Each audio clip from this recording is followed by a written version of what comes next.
Assalamualaikum warahmatullahi wabarakatuh. Kita kali ini akan belajar bagaimana menggunakan Classroom untuk perkuliahan kita. Oke, di sini ada beberapa materi yang akan dipelajari pada pertemuan kali ini. Yang pertama adalah bagaimana Bapak dan Ibu dapat membuat kelas yang isinya adalah ada di sana ada mata kuliah, kemudian ada mahasiswa, forum tanya jawab dan sebagainya. Yang kedua adalah posting pengumuman dan melakukan tanya jawab antara dosen dan mahasiswa. Yang ketiga adalah bagaimana kita mengelola materi atau tugas yang diberikan oleh Bapak Ibu kepada mahasiswa. Yang keempat adalah form tugas, bagaimana jika ada tugas yang akan diberikan oleh dosen dan bagaimana caranya si mahasiswa dapat menyerahkannya secara online. Yang kelima adalah bagaimana kita membuat ujian secara online dan real time dan kemudian membatasi waktunya. Kemudian menambahkan dosen lain. Jadi jika Bapak Ibu ada dosen tandem, itu dapat menambahkan. Atau jika ada asisten yang ingin membantu perkuliahan Bapak Ibu bisa ditambahkan. Kemudian ini ada trik bagaimana setiap perkuliahan itu kita melakukan absen. Kemudian yang terakhir adalah bagaimana mengakses Google Classroom via mobile. Oke, ini akan kita pelajari pada pertemuan kali ini. Oke, syaratnya adalah pastikan Anda memiliki akun Google seperti email Google. Biasanya HP Android itu sudah tersinkronisasi dengan akun Google. Oke, ini adalah gambaran tren penggunaan Google Class Edmodo versus Moodle. Di sini adalah saya membandingkan istilah penelusuran. Penelusuran Google Classroom dibandingkan Edmodo dan Moodle. Kita peroleh bahwa trafficnya Google Classroom itu lebih tinggi dibandingkan Edmodo dan Moodle. Dan ini persebarannya minat untuk Google Classroom yang pertama itu adalah Maluku. Jadi hampir di seluruh Indonesia menelusuri tentang Google Classroom. Oke, jadi jika Bapak dan Ibu ingin mengakses Google Classroom, cukup mengetikkan ini saja pada browser Anda. Oke, kita copy saja, kita klik.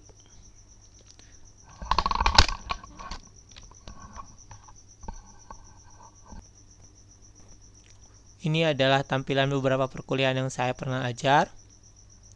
Jadinya bagaimana kita membuat kelas ini, kelas ini, kelas ini, kelas ini, kelas ini, kelas ini, dan semacamnya.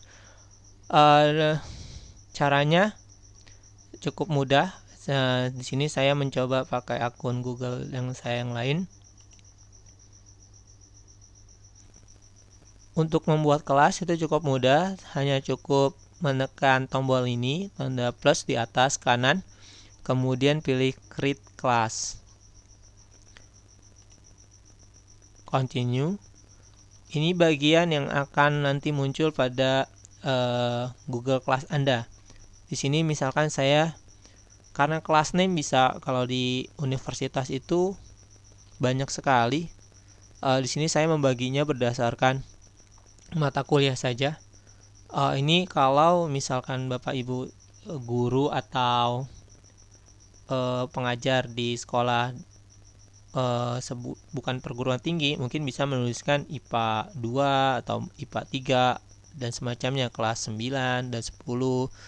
Tapi di sini karena universitas banyak sekali mata kuliah, jadi saya di sini membaginya berdasarkan mata kuliah saja. Misalkan saya mengajarkan Android, pemrograman Android.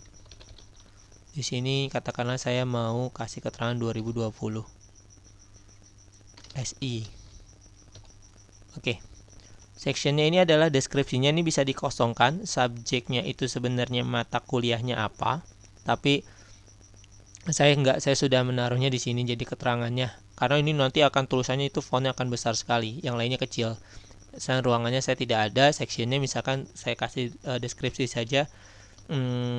Sistem informasi create.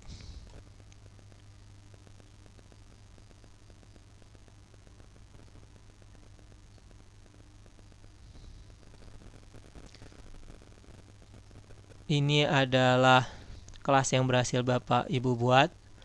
Jika ingin merubah temanya, tinggal klik select aja di atas, bagian atas. Kemudian pilih ini. Oke, ini adalah temanya sudah berubah. Jadi ini ada cara membuat kelasnya. Jadi bagian ini Bapak Ibu sudah kita lewatkan. Oke.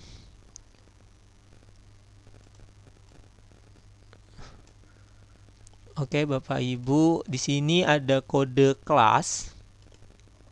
Kode ini nanti diberikan Bapak Ibu kepada mahasiswa yang ingin mengambil perkuliahan. Jadi cukup memasukkan ini saja, copy ini saja, kemudian serahkan kodenya. Bisa melalui WhatsApp atau yang lainnya. Oke. Oke, selanjutnya kita bagaimana melakukan post pengumuman atau sejenisnya. Jadi jika Bapak Ibu memiliki pengumuman, itu bisa langsung tersampaikan atau ada notifikasi nantinya ke mahasiswa yang Ibu ajar. Caranya gampang. Kalau Ibu sudah masuk ke sini, tinggal tulis saja di sini bagaimana mempush pengumuman. Jadi untuk semua kelas semua mahasiswa yang mengambil mata kuliah ini. Jadi contoh, selamat datang di perkuliahan ini.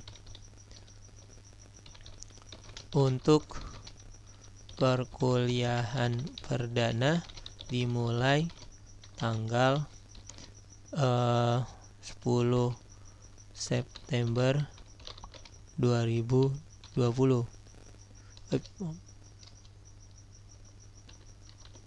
Ini kalau ada file yang Ibu mau lampirkan, katakanlah ada jadwal perkuliahan, di sini bisa lampirkan saja file, atau misalkan ada video YouTube. Misalkan ini kalau misalkan ada filenya RPS misalkan atau jadwal, bisa Ibu cari,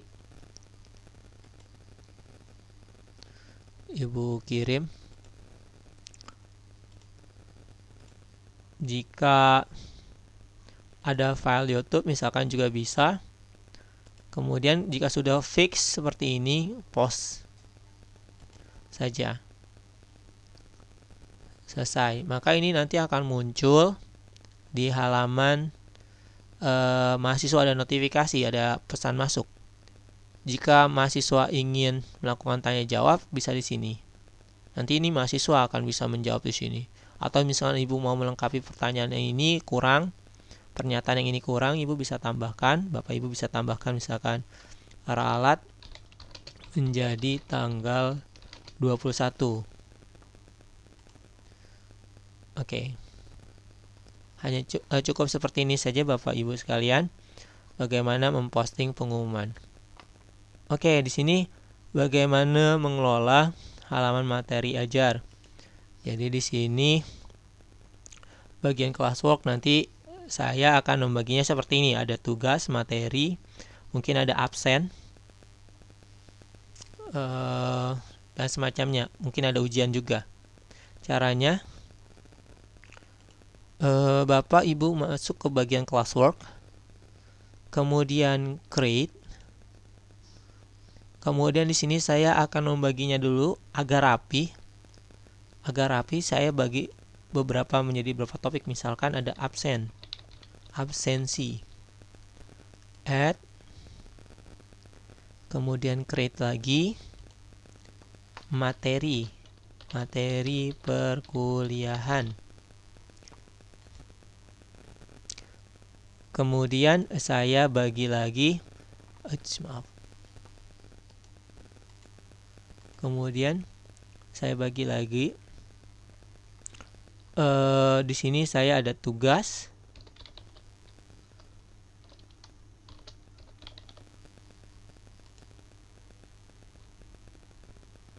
Kemudian saya ada lagi ujian.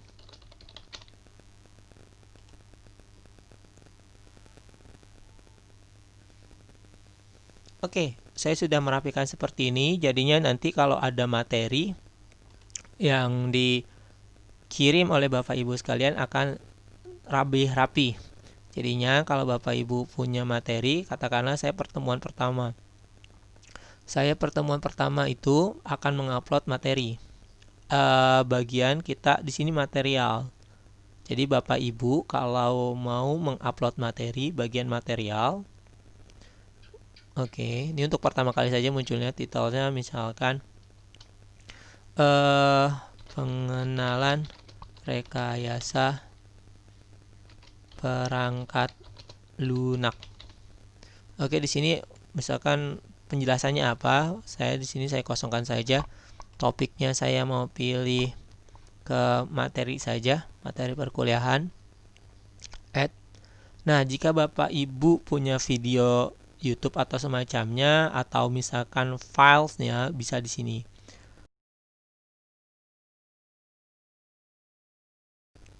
Browse saja. Kemudian saya pilih file saya. Oke. Di sini ada materinya, saya upload saja. Oke. Ini nanti tinggal Bapak Ibu setelah fix tinggal post saja. Oke. Jadinya ini. Jika Bapak mau pindah-pindahkan cukup drag and drop saja tuh, bisa digeser-geser. Oke, ini nanti otomatis akan muncul secara otomatis di halaman mahasiswa Bapak yang Ibu ajarkan. Oke, bagian untuk upload materi selesai. Oke, selanjutnya adalah bagaimana Bapak dan Ibu dapat mengelola tugas yang diberikan Bapak Ibu kepada mahasiswa. Caranya di sini Bapak pilih create di bagian classwork ini, pilih assignment. Kemudian di sini adalah nama tugasnya. Katakanlah saya memberikan nama tugas 1 pembuatan software. Misalkan di sini instruksinya kerjakan secara berkelompok. Kemudian di sini file dikirimkan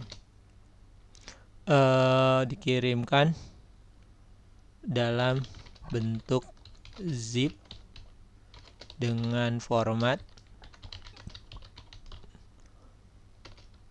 nama kelompok tugas1.zip. Misalkan ya Bapak Ibu. Kemudian atau misalkan ada yang lebih jelas ya Bapak Ibu bisa melampirkan filesnya, misalkan Word atau semacamnya. Di sini saya untuk semua siswa yang mengambil mata kuliah ini, saya kasih poinnya, due date-nya saya batasi tanggal sampai minggu depan saja, tanggal 14 misalkan sampai pukul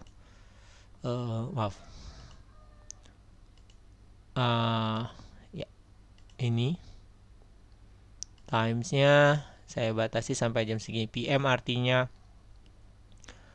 dari jam 12 siang sampai jam 12 malam. Saya batasi sini aja. Kalau tidak mau kosongkan saja, berarti satu hari ini akan diterima. Kemudian di sini saya jika sudah saya klik assign. Oke. Tugasnya ternyata di sini saya salah. Bapak Ibu bisa mendrop saja ke sini kalau jika salah. Oke. Jadinya lebih rapi. Atau misalkan ada yang terlupa. Misalkan di sini saya edit saja, pilih edit. Saya tambahkan ini kata-katanya. Jika mahasiswa ingin mengupload, saya cukup sini aja, create, kemudian Google Forms, Pada bagian ini misalkan saya kasih nama tugas 1. Di sini misalkan saya copy saja instruksinya di bagian deskripsi. Kemudian di sini nama kelompok. Misalkan saya kelompok ya, jika Bapak Ibu atas nama perorangan tulis saja nama atau NIM. Kemudian filesnya. Filesnya itu saya ganti di sini file upload. Continue. Oke, di sini saya tinggikan saja 10 GB. 1 GB di sini. Required. Oke. Jika selesai, maka ini sudah tersave semua. All change save in drive. Jadinya Bapak cukup close saja. Dan ini nanti Bapak save. Jadinya nanti mahasiswa dapat mengklik ini dan mengupload tugasnya, tugas mereka.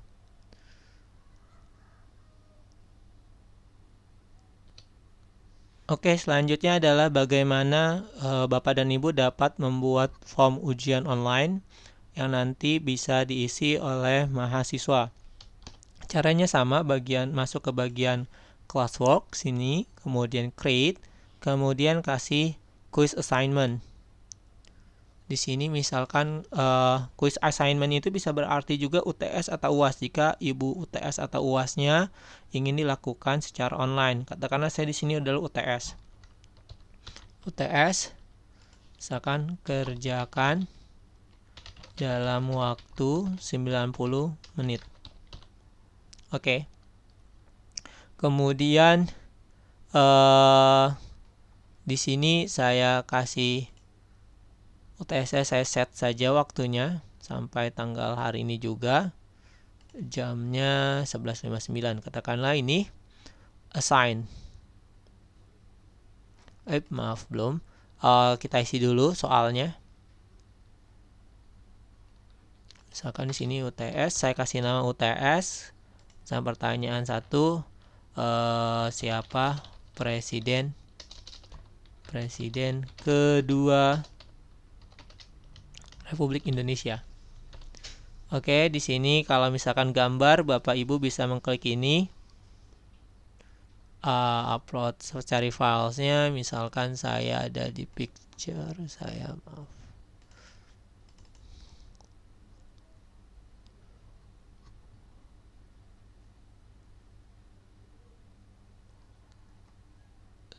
saya bagian kedua di sini.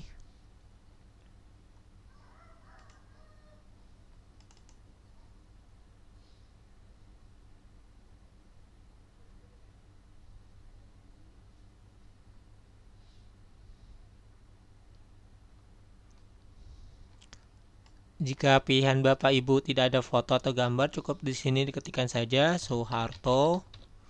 Misalkan di sini Megawati. Oke. Dan ini di require. Jika ingin menambahkan pertanyaan, Bapak cukup mengklik sini saja, tanda plus. Kalau ingin memberikan jawaban mana yang betul, cukup mengklik ini. Kedua itu Soeharto. Oke, done. Oke.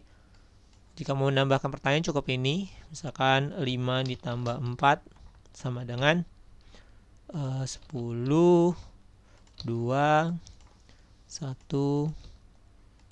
9. Saya kasih jawaban betul 9, dan poinnya kalau menjawab betul mahasiswa itu dapat nilai 10.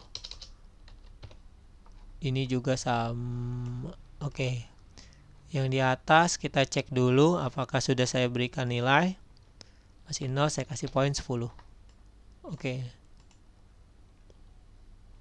Jika sudah, ini sudah tersave secara otomatis di sini. Di close saja. Dan refresh.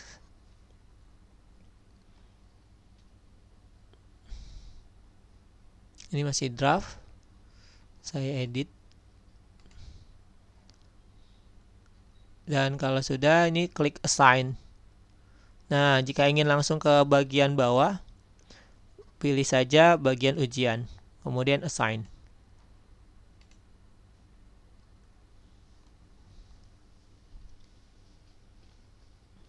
Nah, sudah ada Nah, sekarang sudah muncul formsnya. Jadi ada tugas, materi perkuliahan, dan absensi. Di sini saya ada bagian absen. Caranya cukup mudah. Create saja di sini. Kemudian saya pilih misalkan assignment. Misalkan absen tanggal 20 September 2020. Pertemuan 1. Oke, kepada semuanya, nggak masalah di sini isi absen. Nah, di bagian sini saya membuat form.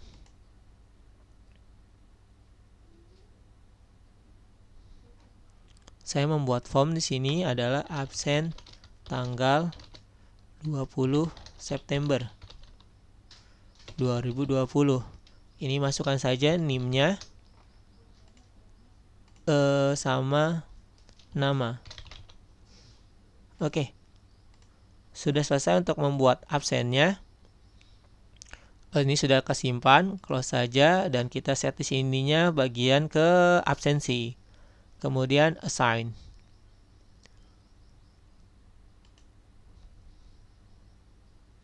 Oke. Di bagian presensi sudah ada. Jadi kalau Bapak Ibu mau mengecek nanti misalkan beberapa siswa yang hadir mengisi, Bapak bisa lihat di bagian responsnya nanti ada yang menjawab. Di Excelnya juga kalau tinggal mau Bapak Ibu memperoleh Excelnya, tinggal create spreadsheet saja. Nanti akan terbentuk seperti ini. Namanya siapa, NIM-nya berapa, kemudian waktu dia mengabsen itu jam berapa. Itu Bapak silakan menggunakan fitur ini. Oke, bagian presensi sudah, ujian sudah, tugas sudah, materi perkuliahan sudah. Nanti ini semua akan muncul di bagian sini. Yang mana di bagian sini nanti mahasiswa itu bisa melakukan tanya jawab. Instruction-nya bisa melakukan tanya jawab di sini. Intinya sudah terbentuk fitur form-form yang tadi yang sudah dibuat. Oke, kita balik ke kelas kita lagi. Sekarang bagaimana jika ada asisten atau dosen tambahan? Bapak dan Ibu cukup masuk ke bagian people atau orang di sini, kemudian tambahkan. Masukkan email yang ingin dijadikan dosen tambahan. Katakanlah sini saya Ahmad Fauzi xxx@gmail.com. Nanti klik invite di sini. Kemudian nanti ini ketika mahasiswa sudah mengenroll atau mendaftar, ini akan muncul. Caranya bagaimana? Seperti tadi, cukup memberikan kode ini ke mahasiswa melalui grup, katakanlah, nanti akan tambah sendiri. Oke, contohnya kalau sudah selesai itu seperti ini.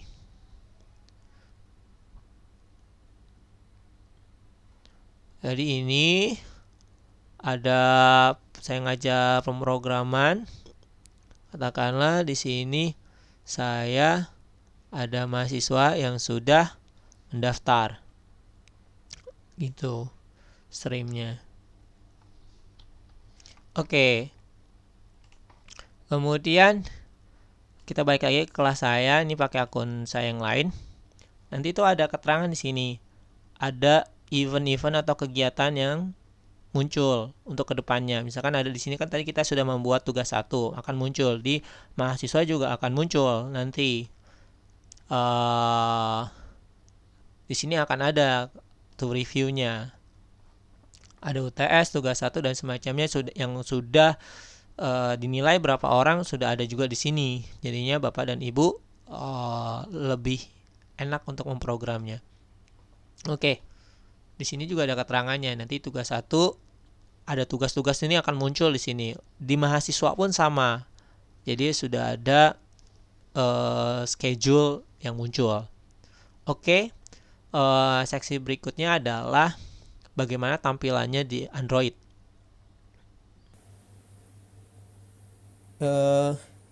Untuk mendownloadnya, Bapak Ibu cukup masuk ke bagian Play Store. Ketik saja Classroom. Kemudian di sini akan muncul. Jika Bapak Ibu sudah mendownloadnya, maka nanti akan muncul update. Jika belum, itu ada muncul tulisan install. Dan ini ada beberapa fiturnya yang akan muncul. Oke, jadi di sini saya sudah pernah install Classroom, Google Classroom. Dan di sini, oke. Ini adalah mata kuliah yang saya ajarkan. Di sini ada mahasiswanya, anggotanya, berapa mahasiswa yang sudah mengikuti kelas saya. Tugas kelas, forum dan semacamnya. Untuk set bahasa, Bapak Ibu tergantung device-nya atau alatnya. Saya kebetulan settingan di handphone saya adalah bahasa Indonesia. Atau Bapak Ibu juga dapat melakukan setting ini sebenarnya di akun Google Ibu masing-masing. Oke, demikianlah penjelasan singkat bagaimana menggunakan Google Classroom. Di sini sudah ada panduannya juga Bapak Ibu yang saya sudah buat. Jika ada pertanyaan yang mau didiskusikan, silakan saja. Saya tutup dulu dengan Assalamualaikum warahmatullahi wabarakatuh.